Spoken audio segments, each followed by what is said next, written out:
రుక్మిణీదేవి పంపిన సందేశమును శ్రీకృష్ణునకు వివరిస్తున్న అగ్నిద్యోతనుడు. శ్రీ భాగవత పద్యములు రుక్మిణీ కళ్యాణము 7వ భాగము భావార్థములతో సహా.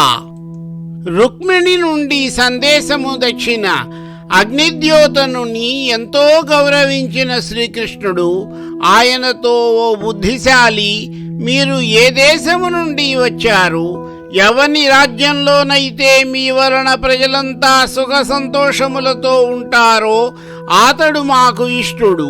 సముద్రంలో ఉన్న ఈ కోటలోకి రావడం అంత సులువైన పని కాదు. మీరెలా వచ్చారు? మీరు కోరిన మేలు తప్పక చేకూరుస్తాను అని ప్రియ వచనములతో పలకరించాడు. తరువాత ఏమి జరిగింది? ఈ విధముగా ప్రియవచనములతో లీలామానుష విగ్రహుడైన శ్రీకృష్ణ పరమాత్మ అడుగగా, రుక్మిణీదేవి సందేశమును తీసుకుని వచ్చిన ఆ బ్రాహ్మణుడు ఈ విధముగా పలికాడు. దేవా, విదర్భదేశమును భీష్మకుడు అను రాజు పరిపాలిస్తున్నాడు. ఆ రాజు యొక్క కుమార్తె రుక్మిణి. ఆ సుందరమైన కన్య ఒక గొప్ప సందేశమును నీకు విన్నవించమని నన్ను పంపినది. ఆ విషయమును వివరిస్తాను, సావధానంగా విను అని రుక్మిణి పంపిన సందేశమును ఈ విధముగా వివరించసాగాడు. ఏ నీ గుణములు కర్ణేంద్రియంబులు సోక దేహతాపంబులు తీరిపోవు, నేనీ శుభాకారమీక్షింప కన్నులకకిలార్ధలాభంబు కలుగుచుండు,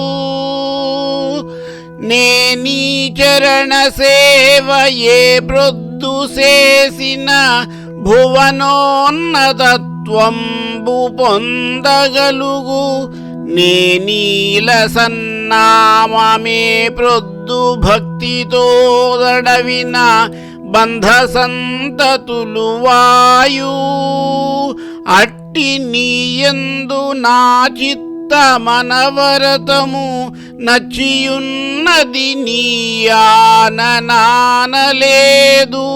కరుణజూడుము కంసారి ఖలవిదారి శ్రీయుతాకారమానిని చిత్తచోరా.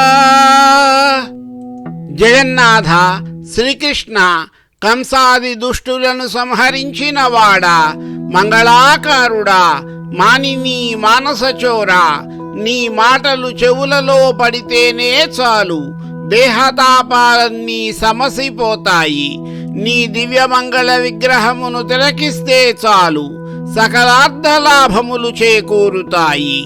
నీ పాదసేవ చేసుకుంటే చాలు, లోకములో గౌరవము దక్కుతుంది. భక్తిగా నీ నామస్మరణ ఎడతెగకుండా చేస్తే చాలు, భవబంధాలన్నీ తెగిపోతాయి. అలాంటి నీ మీద నేను మనసు పడ్డాను. నీ మీదొట్టు, సమయము మించిపోతోంది. నా మాటలను దయతో చిత్తగించు. ధన్యున్ లోకమనోభిరాముగుల విద్యారూప తారుణ్య సాజన్య శ్రీ బలదాన శౌర్య కరుణా సంశోభితున్ నిన్ను ఏకన్యల్ గోరరు, కోరదేమును రమాకాంతాలలామంబు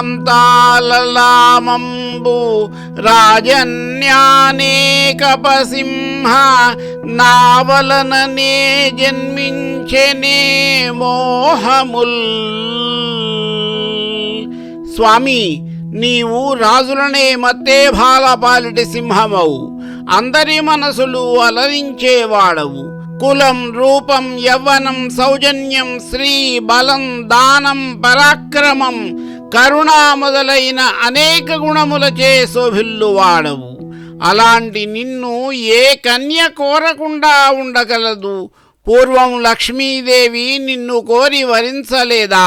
అయినా ఈ లోకంలో రుక్మిణి అనబడే నా ఒక్కదానికే మోహం అనేది పుట్టిందా ఏమిటి? మరికొన్ని పద్యములు, వాటి అర్థములు నా తదుపరి భాగములో.